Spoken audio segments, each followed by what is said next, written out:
Esta videoaula é continuidade sobre a Idade Moderna. Mas antes da gente prosseguir com o período Idade Moderna, primeiro precisamos compreender como se formou os Estados Nacionais, europeus, claro. Porque uma das características da chegada da Idade Moderna são justamente a formação dos Estados Nacionais europeus. Sabemos que o sistema feudal foi um grande e importante sistema para o período da Idade Média. E no processo de transição, chamado de formação dos Estados Nacionais, a crise do sistema feudal é totalmente relevante. Essa crise do sistema feudal acaba levando, por exemplo, à urbanização e renascimento do comércio, como também o surgimento de uma nova classe, a classe burguesa. Na verdade, que são comerciantes que acabam dinamizando esse sistema urbano, fazendo com que o sistema feudal, como também um sistema rural, entre em decadência. E além disso, temos rebeliões camponesas, rebeliões de servos e também a peste negra ou bubônica e a grande fome, fazendo com que a morte de milhares de pessoas na Europa faça com que o sistema feudal não seja o suficiente mais para aquele contexto medievo. Com algumas combinações com a crise do sistema feudal que gera a formação dos estados modernos ou nacionais europeus, e são esses estados modernos que meio a solução para a crise. O rei, então, como a gente sabe, continuava como uma figura importante. Passava, então, a tentativa de centralizar o poder, ou seja, tudo em suas mãos. Lembrando que os reis, na época do feudalismo, eles não tinham o poder centralizado. Até porque os reis tinham seus vassalos que administravam as terras. Mas cada vassalo ou senhores feudais mandava apenas no seu feudo. Não existia apenas uma única unidade comandada apenas por um único senhor feudal ou rei. Por isso que o poder era descentralizado. Para que essa crise feudalista pudesse ser resolvida, a nobreza, que são os próprios senhores feudais, e o poder militar, que também é composto por nobres, vão se juntar à figura do rei, para que dentro dessa centralização essa crise desaparecesse. Ou seja, solucionasse a crise, como também as rebeliões desaparecesse, dentre outros fatores. A burguesia também tinha um interesse muito importante nessa centralização. Como era a classe de comerciante, a classe que vendia, que trocava, que descobria rotas comerciais, é importante uma certa unificação de impostos e de moedas. Porque, gente, com essa descentralização do poder, cada feudo, cada burgo, existia sua própria forma de compra e de imposto. Ou seja, cada feudo ou burgo tinha suas próprias moedas e sua forma de cobrar imposto. E isso dificultava muito a comercialização entre os burgueses, porque cada feudo e burgo existia uma moeda diferente do outra, ou seja, da outra. Não existia uma única moeda para todos. Exemplo, aqui no Brasil, existe uma moeda única, que é o real. Já no finalzinho da Idade Média, com o renascimento do comércio, não existia isso. Cada feudo e burgo tinha sua própria moeda e sua forma de cobrar impostos. Estou me referindo com o renascimento do comércio lá no finalzinho da Idade Média, ou seja, da Baixa Idade Média. Porque antes disso não existia essa forma de comércio com moedas. O modo de produção da Idade Média era baseado no feudalismo, uma economia agrária e trabalho servil. Então, O objetivo da burguesia era poder acabar com aquela descentralização de várias formas de trabalhar com moedas e com impostos, e assim facilitar as trocas comerciais e o crescimento da burguesia. Só ressaltando, com esse novo modelo político e econômico, ele não acaba com a estrutura social que já existia na Europa. A nobreza continuava sendo uma classe importante. Só que agora ela se une à figura de um único rei, com poderes centralizado. Mas ainda ela continuava tendo um poder muito forte e influente, como um estado burocrático. Porque o rei precisava de um auxílio para governar, precisava de auxílio no estado. E essa burocracia era feita, formada e composta por essa nobreza. Lembrando que, na Idade Média, onde a nobreza formava o exército, na Idade Moderna, com a formação dos Estados Nacionais Europeus, a nobreza não participava mais do exército. O exército era formado por mercenários e não mais por nobres. Então, a partir de agora, vou trabalhar parte a parte, onde vai ficar melhor de compreender as características desse evento histórico. Então, aqui eu tenho uma pirâmide que tem cada característica sobre a formação dos Estados Nacionais Europeus. Antes de dar continuidade ao conteúdo, quero deixar bem claro, esses processos de rupturas de um evento ou período histórico para outro período ou evento histórico, isso não ocorre da noite para o dia. É um processo muito longo e lento, que até hoje ainda vivemos nesse processo. Porque as coisas vivem em constante processo e transformação. Nada é estagnado e concluído por completo.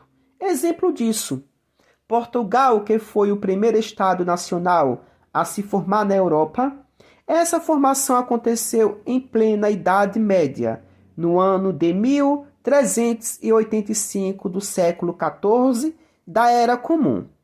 Já a Itália e a Alemanha foram alguns dos últimos estados nacionais a se formarem na Europa, nos anos de 1870 a 1871, justamente na nossa idade contemporânea.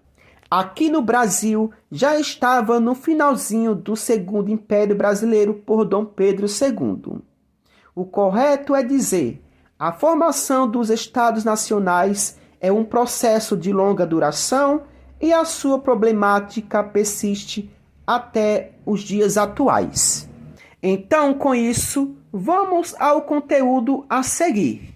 Na base da pirâmide, primeiro eu tenho poder político centralizado, o rei, exército nacional, mercenários, território, no caso, espaço geográfico dominado, leis e unificação do sistema de medidas e, por último, impostos e burocracia.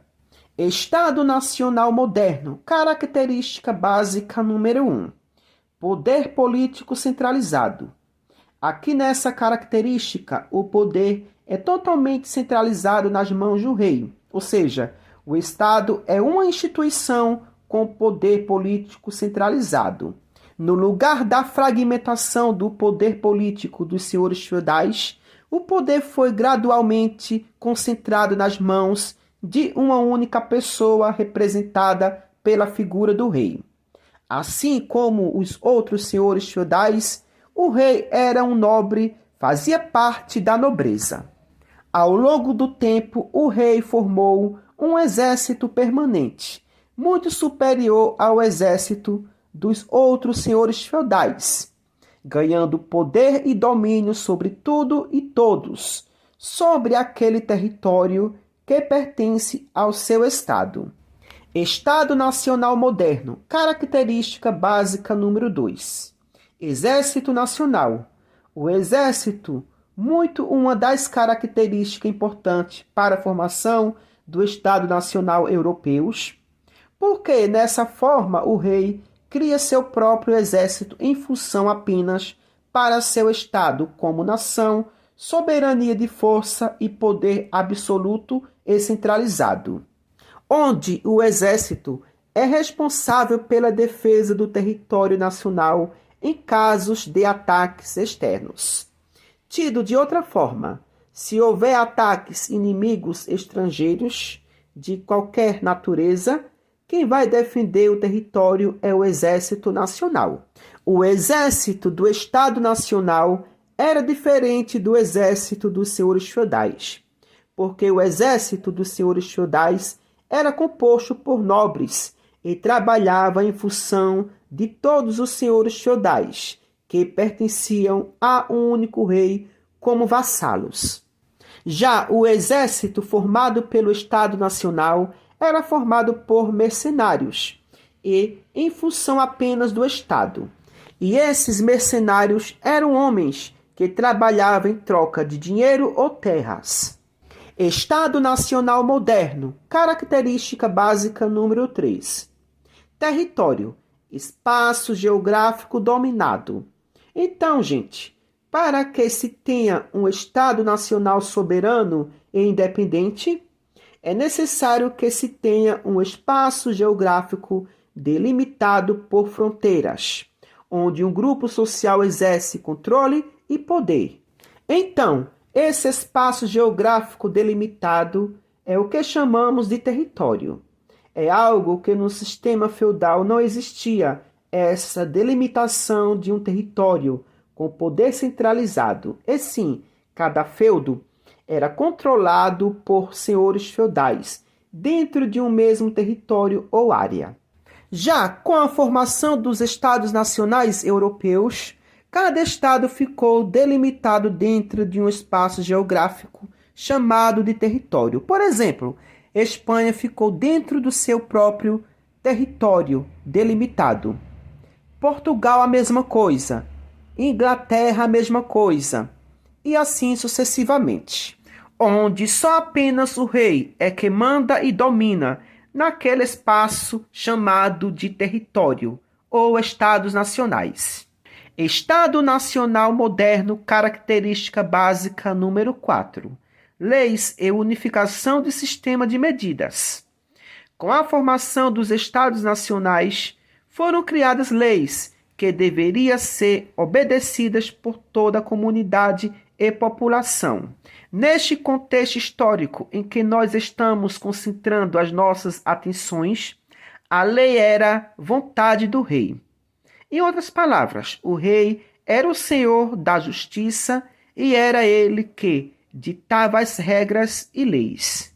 Foram através das leis que regulamentou a padronização do sistema de pesos e medidas, porque durante o feudalismo existiam várias formas de pesar e medir as coisas, porque cada feudo dominado pelo seu próprio senhor feudal tinham seus próprios padrões e medidas, e principalmente o uso da moeda.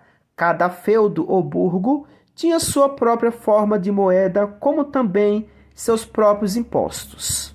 E isso dificultava bastante para a comercialização entre os burgueses e as trocas comerciais. Então, com a criação do Estado Nacional, esse sistema de comércio se unifica e passam a trabalhar só apenas com uma única forma de moeda e impostos. Estado Nacional Moderno, característica básica número 5. Impostos e burocracia.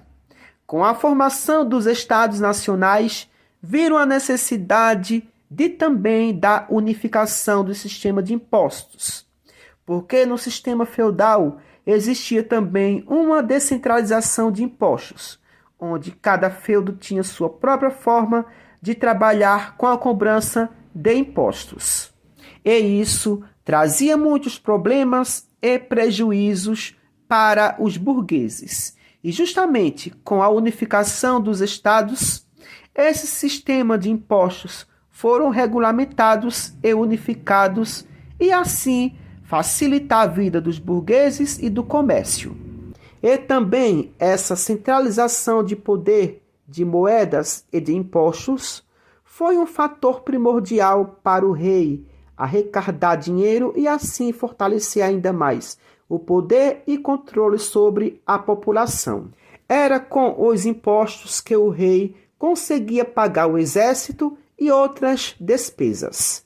Foi aqui também que surgiu a parte burocrática, onde os nobres ocupavam esses cargos para trabalharem em função e melhoria do rei.